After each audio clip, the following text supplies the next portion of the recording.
Memorise करने की बहुत अलग अलग किस्म की एक्सरसाइजेज होती हैं, जो एक बहुत ही सिंपल सी एक्सरसाइज है। तो पहले जब आपको स्क्रिप्ट मिले तो आप उस स्क्रिप्ट को ऑफ कोर्स एक दो बार पढ़ने के बाद मेमोराइज करने के लिए फर्स्ट कीजिए कि वो 10 लाइनों की स्क्रिप्ट हो। तो लाइन नंबर 1 आप 5 बार पढ़िए, फिर लाइन नंबर 2 5 बार, मतलब लाइन नंबर 1 5, फिर लाइन नंबर 2 ऐड कीजिए, लाइन नंबर 1 एंड 2 5 बार पढ़िए, फिर लाइन नंबर 1 2 3 5 बार पढ़िए, फिर लाइन नंबर 1 2 3 4 5 बार पढ़िए। ये ऐसे करते करते आप लाइन नंबर 10 तक पहुंच जाएंगे। बट जब तक आप लाइन नंबर 10 पे पहुंचेंगे,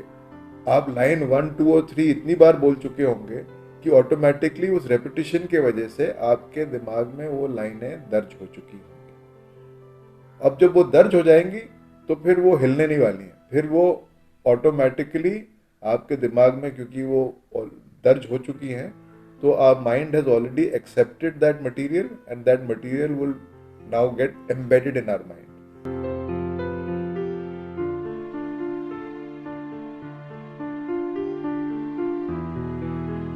Then the next process of course starts. Once you are absolutely confident about the lines, then the process starts of putting in the required emotions and other things which are required for that, for those lines to be delivered. But because you would be so confident about the lines, all these other things would automatically fall into place and would give you a little more time to even think about, और मैं और इसको और अच्छी तरह से कैसे कर सकता हूँ या कर सकती हूँ, बिकॉज आपको लाइनों पे इतनी ज़्यादा पकड़ हो चुकी है। तो process again comes back to the inner process of memorising the lines correctly and so I would say so confidently that there is no element of any kind of nervousness creeping in. And then always keep, I would say, despite ये सारी चीज़ें करने के बावजूद हमेशा 5 या 10% आप margin रखिए कि उस मौके पे जब मेरी बारी आएगी, उस मौके पे मुझे अगर करते करते दिमाग में कुछ और ख्याल आते हैं कि मैं इसे इस तरीके से कर लूँ या ये शब्द को मैं इस तरीके से बोलूँ, वो एलिमेंट ऑफ इम्प्रोवाइजेशन कह लीजिए या वो एलिमेंट ऑफ फ्लेक्सिबिलिटी कह लीजिए, वो हमेशा एक एक्टर को अपने दिमाग में रखने की ज़रूरत है, वरना फिर वो एक बहुत ही मैकेनिकल तरीके से निकलेगा। तो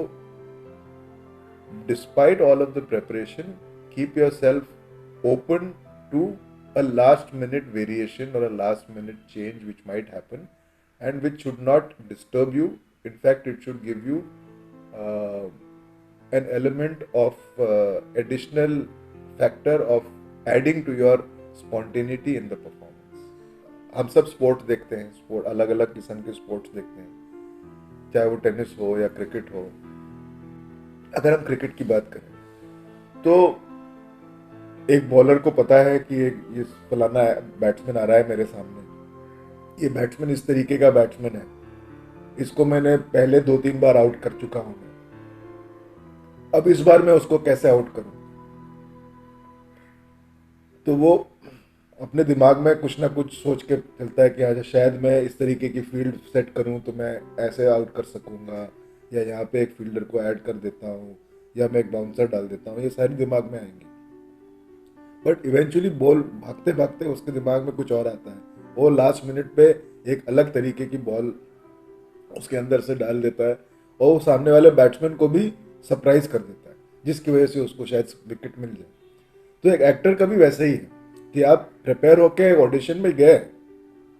हाँ कि मैं लाइनें इस तरीके से बोलूँगा, मेरा कैरेक्टर ऐसा है, तो मैं अपने आप को उस तरीके के कपड़े पहन के जाऊँ, या फिर कोई एक प्रॉप रखूं, या किसी तरीके से मैं बोलूं। मगर वहां जाके आपको पता चला कि स्क्रिप्ट में एक माइनर सी चेंज किया गया, तो ये आपको डिस्टर्ब नहीं करना चाहिए। This minor change should not disturb you, in fact that minor change should act as an additional factor to your performance, saying अच्छा ये तो बहुत अच्छी बात हुई यार, इसको मैं ऐड करके, ये छोटी सी चीज ऐड करके maybe I can do it in this manner. So despite having preparation, despite being prepared, despite being confident, always leave a little bit of element of chance